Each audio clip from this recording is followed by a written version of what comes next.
Hello there, folks. Hope you're all doing well. Just on my way home from Capitol Hill, made a video on the palms and prickly pear down there, as well as that massive Trachy not far from there. You know, the biggest one I've ever seen in DC. And I just came here to do a quick update on this amazing palmy yard here. And I believe they have at least a Pindo palm in the backyard, if not some other palms.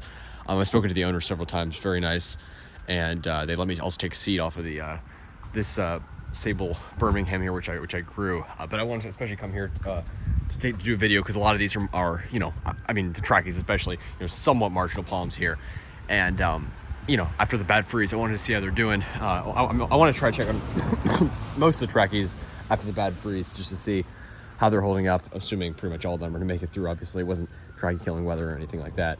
But Sabal minor, of course, flawless. These are gorgeous. These things produce tons and tons of seed every year. You can see just how massive these seed stalks are.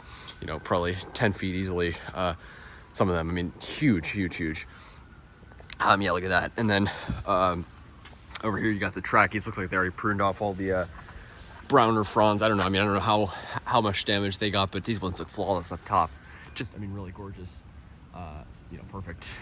So that's pretty awesome to see. A lot of these Trachys, especially as you get more into the city, into the heat island. And this is, you know, we're a bit higher elevation here on the hill, but these look pretty flawless. Didn't really even take any damage.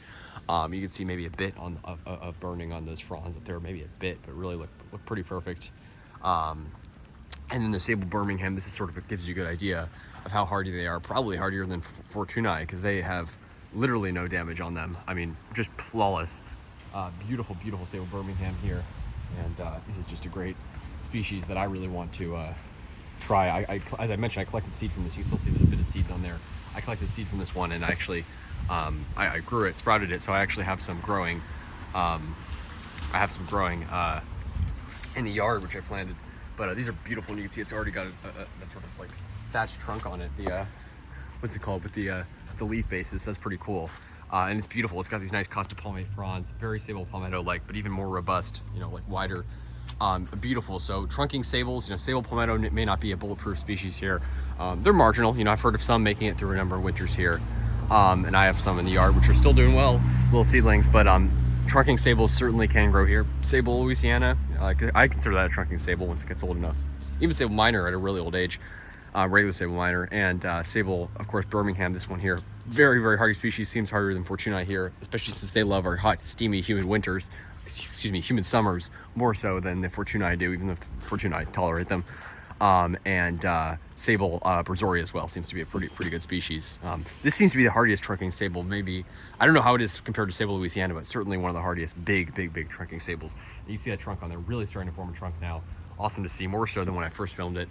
And yeah, you can see a bit of browning, a bit of burning on some of those lower fronds. Usually you see it more in the lower fronds than the upper fronds. But I mean, yeah, pretty good considering the temps. Yeah, looking pretty good. And obviously I don't expect any of these to spear pull. And yeah, I mean, that Sabal Birmingham's just gorgeous. You can see the seed stalk on it there. You gotta love that. I'm very impressed by this Sabal Birmingham. Again, not that I wouldn't expect them to survive here. They're quite hardy, but just considering how rare they are, this is the only one I know of. This is the only actually truly trunking sabal I know of in DC. I wish they were more common around here. I really obviously do. And hopefully they become more common, but this is just a gorgeous palm, and clearly the investment's already been taken. It's already been through here so many winters that it's now reached, you know, a pretty good size, and it's just going to keep growing from there. So I'm really excited to see how this one does in the future. Beautiful palms. So quite a few hardy palms are growable here. You know, people say that we got 3 species that we can grow here: Sabal minor, needle palm, fortunei. Somewhat, you know, fortunei seems, you know, obviously pretty hardy here, but you know, Sabal Birmingham, not actually treated as a species yet, but some people think it's a hybrid between Sabal minor and palmetto. But I'd say, you know, more than 3 species seem doable here. Sabal mine's still doing well. Didn't even take any damage from that freeze. So quite a few other species that are at least marginal, if not hardy here. And look at the seed, by the way, on that fortunei. Tons of seed up there. I should grab some of that. That is awesome to see. I actually want to scatter some fortunei seed around in the woods here. I've done that with Sabal minor, but fortunei would be cool to see it naturalizing. I bet it'd be pretty hardy here if it naturalized. And yeah, just want to do a quick video on that. Show you guys how this awesome yard is doing. One of the finest in DC, no doubt. Beautiful palmy yard here. So yeah, folks, that's a little update on this incredibly palmy yard. Like, subscribe for more videos. Stay tuned. Take care, folks. Hope you all are having a great holiday season going into the new year here. And yeah, hopefully we stay milder, because, you know, we had our deep freeze and now we're having this nice warm weather. Hopefully it stays like this. I'm really excited. It's really nice and pleasant out. T-shirt weather out right now, despite the rain. Take care, folks.